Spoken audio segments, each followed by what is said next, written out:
crazy. Okay, so I haven't made a video like this in probably like 2 to 3 weeks, and there's probably a good reason for it. I've kind of been taking a break from like some of the videos I make on YouTube. I was trying to see just trying to beat a bunch of games. I've been currently trying to think about, I can't find anybody else that wants to do it, but as far as I'm aware, I don't think anybody's ever beaten every PS2 game that's ever been made, including untranslated ones. So I was kind of thinking I'm still trying to find a complete list, but I'd be interested in doing that and maybe PSP games. But other than that, I should have just been doing this on and off because these videos don't really take that long to make. So again, bear with me here. We will be getting back into Pokemon theories and lore, stuff that maybe hopefully most people don't know about, but maybe hopefully we can point some people in the right direction and we can get more people talking about it. But I've had this one on my mind for a while, and I still do believe Pokemon as a series doesn't necessarily you can still find tons of stuff that, even if it's just a theory, there's still tons of possibilities whether that, go crazy. But anyways, this one's going to be interesting because this one kind of made sense. It was kind of like 2 in 1, but we'll think of it like 2 in 1. So Professor Oak is originally supposed to be like one of the greatest and smartest people in all of the entire Pokemon series, and he's been there from the very beginning. So anybody who's played Gen 1 knows what Professor Oak is, obviously. But what's really interesting about Professor Oak, and after I got done reading about Agatha's history, it kind of got me thinking, Professor Oak was one of the very first professors that actually made the Pokedex itself, one of the very first Dexters in the entire genre. Now, here's something that's really interesting. If the Pokedex already existed and they all had all those ideas, is it very possible that the professor himself actually originally created the Pokedex at one point with all the complete data in it? Because as a Pokemon professor, where did they get all this data at? Hence the term.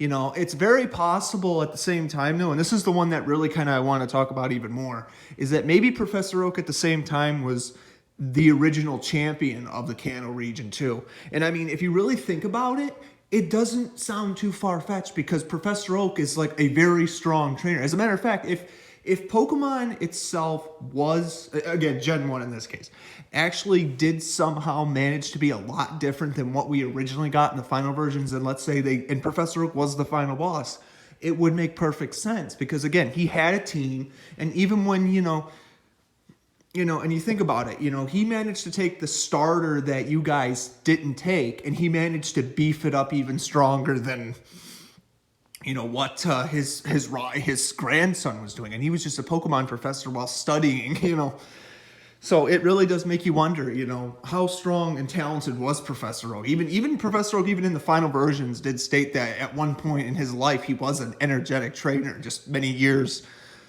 He just had years of experience in that field, So it does make you wonder, though. If Red, is it also very possible that Professor Oak actually originally caught Mew too? How did Professor Oak know about Mew's existence? It's actually pretty interesting, to think about. A lot of the crazy things that, Pokemon has really introduced to us that may very well have been sitting right in front of us this whole time and we didn't even realize it.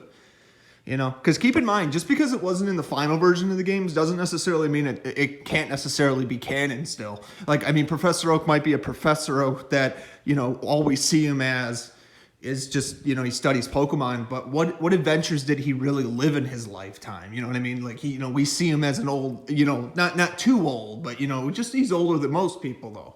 But he's still, still getting around, still learning new things, still trying to inspire people, and people talk about him because they know who he is. So it kind of does make you wonder, what else did we not know about Professor Oak in his entire life from start to finish? It does really make you wonder. I also think that maybe Professor Oak might have is it also possible with all the other Pokemon professors, did they all just collaborate together as well? And how far did they make it in their quest for Pokemon? Were they avid trainers back in the day?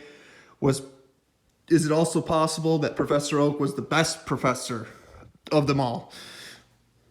Or maybe not. Maybe there was another Pokemon professor that's even more knowledgeable than Professor Oak is. But at the same time, though, maybe not, because you know how many Pokemon has Professor Oak really seen, and compared to like all the other ones, like I'm trying to think what professors you'd really want to talk about, unless you want to say like the Pokedex, like as the series goes on, it's just an upgraded version. So it's still Professor Oak that might have just invented it, but like they created like, you know, newer versions of it throughout time. So they kept expanding the Pokemon universe. But then it does make you wonder, did all the other Pokemon professors originally catch all the Pokemon, and then they wanted their, like, it's kind of like a family tradition thing in Japan, for example. You know, like they pass down their generations that, like, maybe when they were kids, they finished the Pokedex. And so they decided to do it for the kids later on, the future generations. So that way, you know, they could have the same enjoyment of going out, exploring, and seeing what else is out there. And I do believe that. I wouldn't be surprised that was one of the things Satoshi Tajiri created with Pokemon, because it's like the same thing with the realistic metaphor. You know, he used to go with bug collecting, then he wanted to turn it into a game, and originally it was just supposed to be about bugs, but then it started becoming about animals that you find in habitats, not just bugs, but it was like bugs, insects, birds, dragons, and then we started getting even more creative, and, you know, and we just Pokemon creatures that you find in their habitats, and then hence that's where we came with Pokemon, you know. Well, some Pokemon are a lot easier to depict than others, and some of them are still debatable. Like, for example, there was a few Pokemon that I'm still kind of confused. Like, what is Electabuzz? You know, I'm still confused what Electabuzz is supposed to be. What Pokemon is Electabuzz supposed to be? But who knows, you know?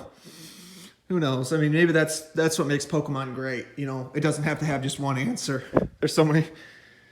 It's very interesting, actually, what we don't know. So I honestly feel like, you know, I wouldn't be surprised Professor Oak knows a lot more than he's telling us, but at the same time, though, I think that's also what he wanted us to do, was to find the answers on our own. And because, you know, he didn't have, you know, it wasn't impossible to see what Game Freak was trying to imply at that time, because, again, most ideas were recycled into the game. So there you go. So hopefully this clarifies it. I will be making more videos today about this stuff, so let's just I hope you guys enjoy it. Again, sorry for the delay, but that's just kind of what had happened, you know, going into it. So again, if you're not already subscribed to this channel, please subscribe. We're almost to 1,000 subscribers. That's awesome. Thank you very much for anybody who even watches this channel. I mean, I try. I just want to inspire people too somehow. That's just how I go about doing it.